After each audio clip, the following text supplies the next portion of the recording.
$2.5 से $3 बिलियन की पाकिस्तान एग्रीकल्चर चीजें इंपोर्ट की हैं, मंगवाई हैं। वो क्या क्या चाहिए, चीनी आपने मंगवाई है, आपने वीट मंगवाई है, आप दालें मंगवा रहे हैं, यहाँ पे आप काटन मंगवा रहे हैं। पहले आप एक्सपोर्ट करते थे चीजें। नमस्ते दोस्तों, कैसे हैं आप लोग। आशा करता हूँ अच्छे होंगे। आज का वीडियो बड़ा ही मज़ेदार है। आज के वीडियो में आप देखेंगे आमिर मतीन और रऊफ क्लासरा बात कर रहे हैं कि पाकिस्तान की क्या हालत हो गई इमरान सरकार में। उन्होंने कहा था कि $100 बिलियन आएंगे और बहुत सारे लोगों को रोज़गार मिलेगा और हम नया पाकिस्तान बनाएंगे।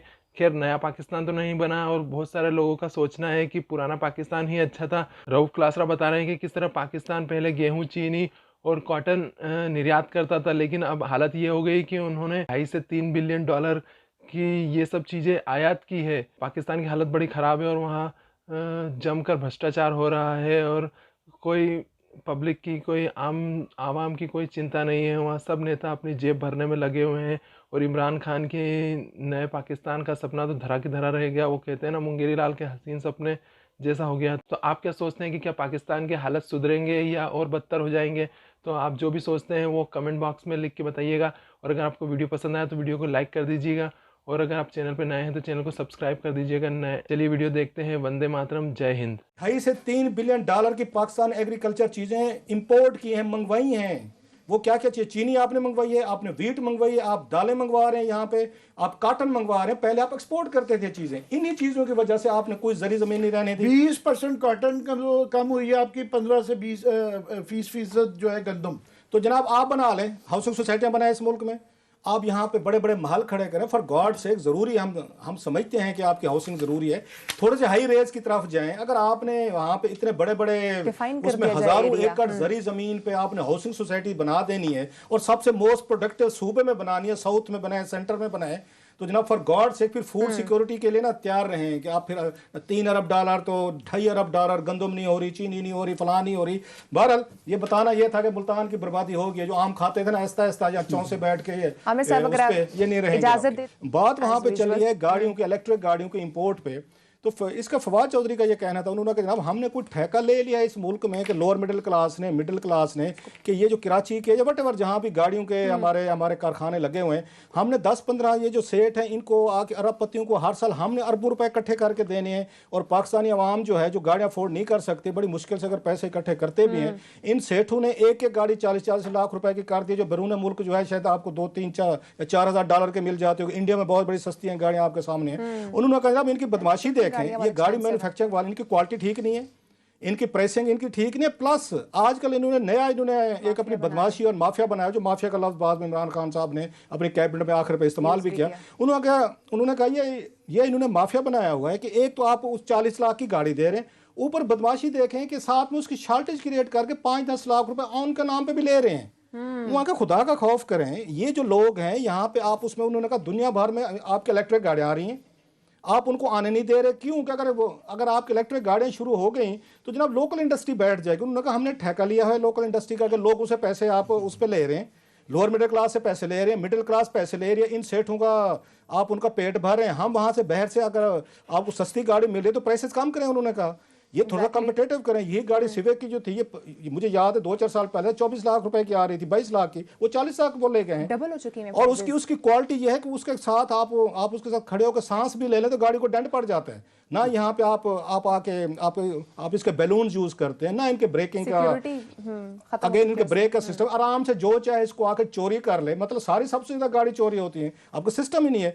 सो उनका ये कहना था कि जनाब अब आप इनको कहें, कराची के सेठों को कहें या जहाँ भी कारखाने लगे हुए, हमने इनका बड़ा पेट पाल लिया, इनको बड़ा हमने माल खिला लिया, पैसा खिला लिया। फॉर गॉड सेक अब जरा लोगों के लिए थोड़ा सा आने दें, इस पे करना चाहिए। साथ में फैसल वाडा ने भी यही बात की, उन्होंने कहा हमने ये सफ़ेद हाथी जो पाले हुए हैं हर दफ़ा आके हमसे ले जाते हैं अवाम के नाम पे, अवाम के पैसों से। सो उस पर बड़ी इनकी डिबेट हुई।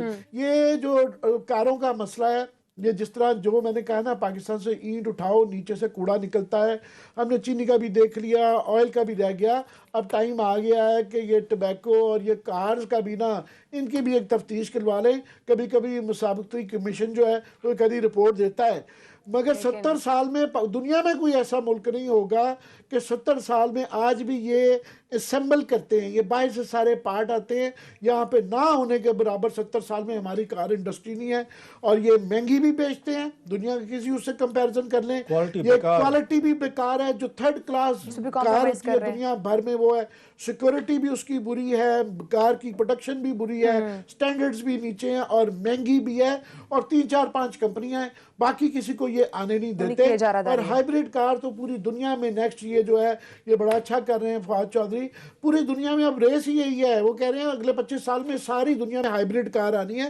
तो बिल्कुल आप बजाय इसके कि इनको ठीक करें, आप हाइब्रिड को लेके आएँ। दुनिया भर में एनवायरनमेंट के लिए भी, और हमारी सबसे बड़ी जो फ्यूल कॉस्ट है वो पेट्रोलियम का कॉस्ट है, वो भी बचत होगी।